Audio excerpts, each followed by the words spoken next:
Над 5300 работници се одлеале од текстилниот сектор за 7 месеци. За 3 недели пак се затвориле 3 фабрики од по стотина вработени само во Штип, покажуваат податоците до кои дошле од Сдруженијето за заштита на работничките права Гласен текстилец. Велат дека бројките за секторот се алармантни. Причините се најразлични, од ниски плати, лоши услови за работа до нелојална конкуренција и состојбата во која се наоѓаат странските партнери, но сметаат дека е крајно време работодавачите да преземат нешто за да ја спасат оваа традиционална индустрија.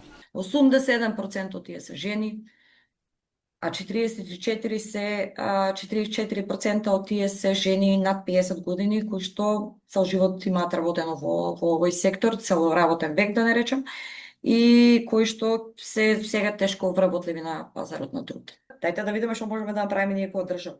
Ајде, таа нелојална конкуренција, ајде тој увоз, не знам веќе каков, дајте да ги стопираме тие работи и да го напредиме нашето производство. Па ние сме научени овие години само кредити да земеме, да не знаеме кај завршуваат парите. Забелешки имаат и за тоа што само 1,7% од унгарскиот кредит завршиле кај текстилните фирми и дека се потешко доаѓаат до свежи пари.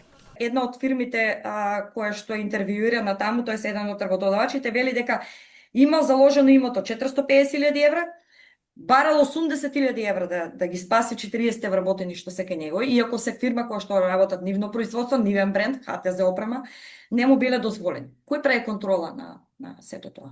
Работодавачите велат дека се свесни за ситуацијата, но не се оптимисти дека некој ќе се обиде да преземе нешто за да го спаси домашниот текстил. Велат дека досега имале неколку обиди за тоа. Бруто платата просечна пораснала за 158%, а додека цените на услугите што ни ги плаќаат нашите странски партнери пораснала за 77%. И знаете, тоа е таква ламја која ве јаде и не може фактички вие да покриете со никакви уштеди или со зголемување на продуктивност. На некои министри уште пред 15 години која сме барале такви олеснувања ни рекоа не, па ви да затворите, ние ќе си одиме во зоните, ќе ги вработиме таму луѓето и нема да има проблем.